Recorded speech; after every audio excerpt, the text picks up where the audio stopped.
bien, chers frères, si vous m'aimez, vous garderez mes commandements.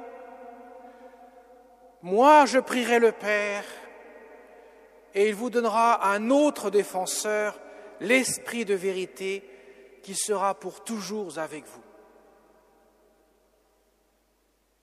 Et en ce jour-là, vous reconnaîtrez que je suis en mon Père, que vous êtes en moi et moi en vous. Nous dit Jésus dans l'Évangile de ce dimanche qui précède la grande solennité de l'Ascension. Mes chers amis,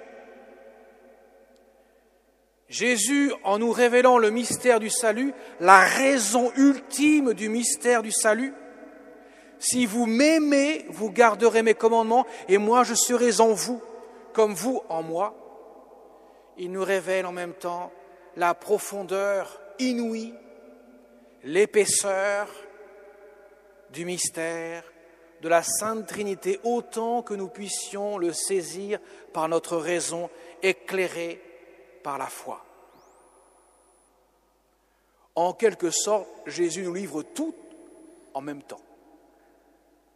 La raison ultime du salut, je vous sauve parce que je vous aime.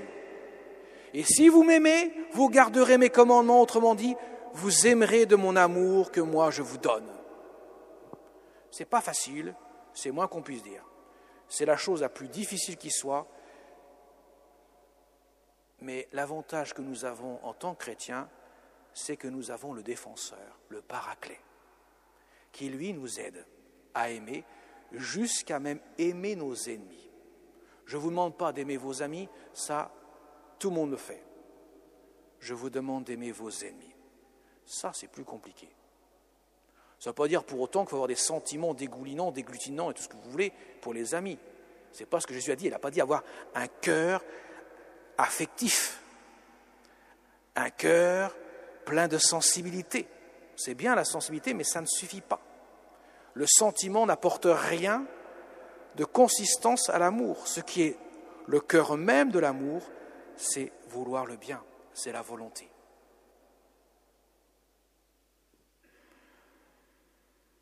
Au passage, je dis volontiers aux jeunes mariés, le jour de leur mariage, de ne pas se méprendre. Le sentiment, ce n'est pas le roast-beef du mariage. C'est l'apéro, l'apéritif. Et vous savez, mes chers amis, s'il n'y a que de l'apéritif après le mariage, il n'y a pas grand-chose. Il faut de la consistance. Il faut un bon beefsteak, un bon roast-beef, pour donner du corps à notre nourriture. Eh bien, transposer ça de manière spirituelle, et ainsi, nous pouvons saisir que le sentiment n'est en aucun cas le cœur même de ce qu'est l'amour. Nous pouvons aimer sans sentiment, comme nous pouvons très bien être amoureux, amoureuses, et ne pas aimer. Donc, si on ne va pas plus loin que le sentiment, on ne pourra pas vraiment aimer de manière authentique, parce qu'on ne peut pas s'engager sur le sentiment. Personne ne peut dire « je te promets de ressentir un sentiment amoureux, affectif, toute ma vie pour toi ». Ce n'est pas possible. Ça ne se contrôle pas. Par contre, je peux dire à quelqu'un « je veux t'aimer toute ma vie ». Ça, c'est possible, parce que c'est l'acte de volonté. Et il est indépendant des sentiments que je ne contrôle pas. Et quand Jésus dit « il n'y a pas de plus grand d'amour que de donner sa vie pour ceux qu'on aime », ce qui veut dire que l'amour s'exprime dans la profondeur du don de soi. Donner sa vie, sentiment ou pas, c'est de l'amour. Et croyez bien que Jésus, sur le bois de la croix, les sentiments n'étaient sûrement pas le point à son apogée de l'expression de son amour. C'était au contraire le don total de soi, malgré la répugnance qu'il a formulée ouvertement le soir de son agonie. « Père, que cette coupe passe loin de moi, cependant, non pas ma volonté, mais la tienne. » Non pas ma volonté d'homme, mais la tienne qui est divine, que je partage bien sûr en tant que Dieu. Je ferme la parenthèse pour la question du sentiment et de la volonté. Et j'en veux revenir au mystère même que Jésus, en nous révélant l'amour qui est la raison ultime du salut, c'est le cœur même de la Sainte Trinité. Nous le verrons plus en profondeur le dimanche qui suivra la Pentecôte, lorsque nous fêterons cette solennité de la Sainte Trinité. Mais nous en avons déjà des brides, même l'expression profonde de ce qu'elle est. Je suis en mon Père,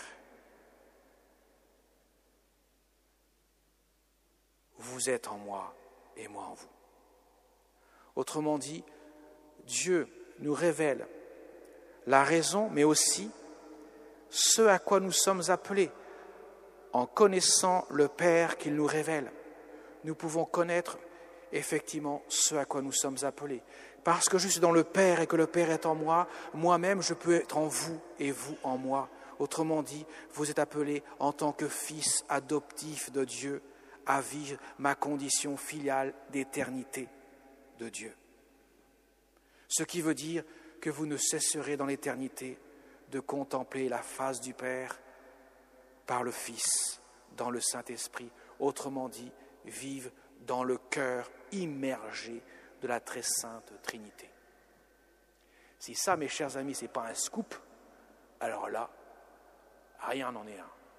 C'est la plus grande nouvelle que nous puissions connaître, c'est que nous savons, mes chers amis, que désormais, par la grâce que nous recevons dans le baptême et que nous sommes appelés à déployer tout au long de notre vie chrétienne, par bien sûr les renforts des sacrements de la réconciliation et du mystère de l'Eucharistie, et les autres sacrements également que nous pouvons recevoir au cours de notre vie chrétienne, nous sommes pas moins que cela appelés à vivre la condition filiale, la condition de fils de Dieu pour l'éternité, vivre ce que le Fils éternel vit naturellement, nous le vivons par la grâce.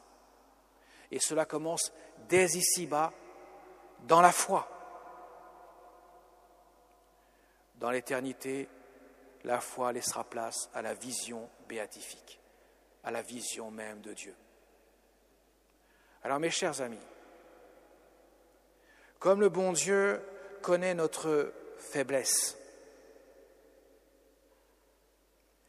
il nous a donné non seulement le défenseur, le paraclet, le Saint-Esprit, pour nous soutenir, bien sûr, et pour nous révéler, comme Jésus le dira, lui, il vous révélera toutes choses, non seulement ce que je vous ai dit, mais également le sens même de ce que je vous ai dit.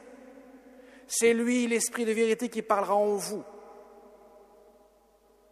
Mais en plus, Jésus nous offre sa mère, la Vierge Immaculée. Et vous savez qu'hier, nous étions le 13 mai, et que le 13 mai, il y a 106 ans, jour pour jour, la Vierge Marie est apparue à 3 enfants à Fatima, où elle a révélé que Dieu, son Fils, désire que nous vénérons, que nous honorions son cœur immaculé, par lequel, soutenu par sa prière d'intercession, nous pouvons plus facilement parvenir au ciel.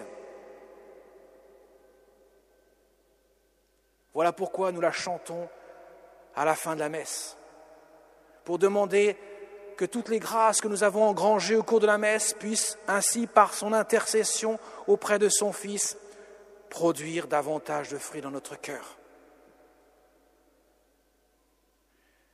Si Jésus veut que son cœur immaculé soit honoré, c'est comme le disait le père de Montfort, jadis,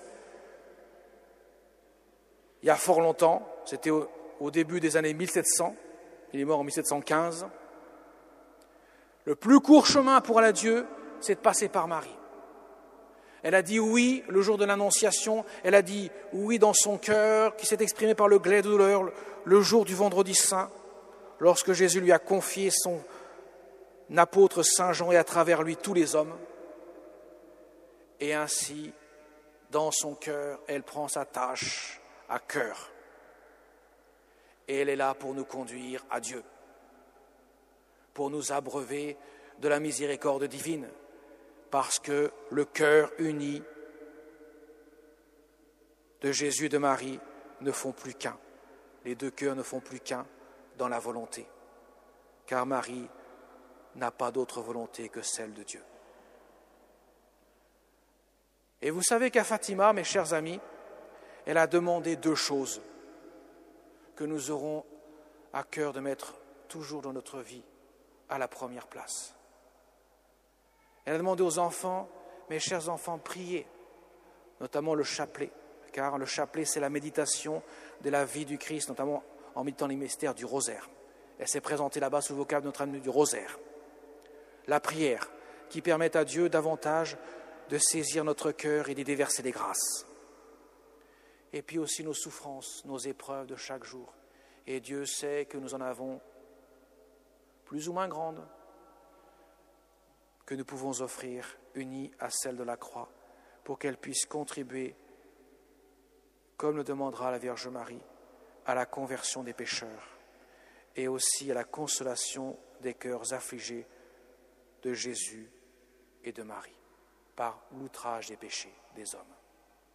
C'est ce qu'elle a dit aux enfants. Et les deux petits-enfants qui vont partir rapidement pour le ciel, à savoir François et Jacinthe, auront à cœur de vivre cela. François, le premier à partir, vouera ces dernières heures, dernières années, 2 ans après l'apparition, partira pour le ciel. Il y vouera justement à consoler le cœur sacré de Jésus et le cœur immaculé de Marie, après avoir vu le ciel et l'enfer que la Vierge Marie leur a montré.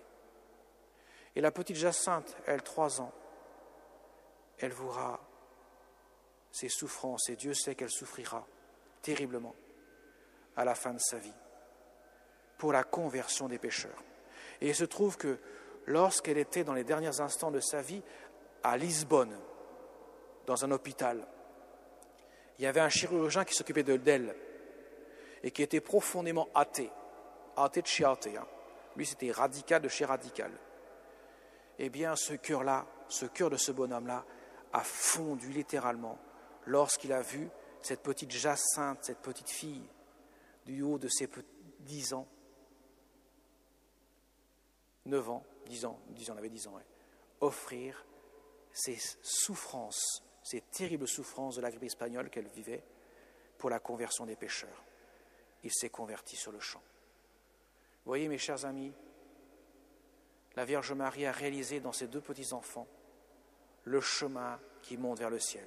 Et elle a terminé, bien sûr, par la petite Lucie, qui était triste de voir cela, parce qu'elle allait vivre encore longtemps sur terre, jusqu'à 97 ans. Et elle lui a dit, et ça résume bien ce mystère, que Marie est bien celle qui est corédemptrice, auxiliatrice, avocate, en quelque sorte, pour notre salut, parce que Dieu l'a voulu, il l'a intégrée dans son plan de salut. Non pas qu'elle soit corédemptrice au même titre que le Christ, bien sûr que non, mais elle l'est en tant qu'elle est associée à la mission du Fils, par Jésus lui-même. Eh bien, la Vierge Marie a révélé à Lucie, « Mon cœur immaculé sera ton refuge et ton soutien qui te conduiront jusqu'à l'éternité. » Alors, mes chers amis, nous avons un ascenseur de la grâce de Dieu. Profitons-en, parce que l'avantage de la Vierge Marie, c'est qu'elle est disponible 24 heures sur 24. Elle n'a pas de RTT à prendre. Vous êtes d'accord avec moi? RTT ne connaît pas. Elle n'est jamais fatiguée. Et puis, elle ne se fâche jamais. Elle est toujours disponible. Même les enfants les plus terribles, elle a le don de les prendre par une douceur exceptionnelle qui fait que même les plus éloignés, elle arrive parfois à les ramener si leur cœur arrive à s'ouvrir à la grâce de Dieu. Alors profitons-en, ne la laissons pas au chômage. Elle serait triste d'être au chômage. Il faut vraiment y aller franco avec elle et elle nous soutiendra pour les joies de l'éternité. Amen.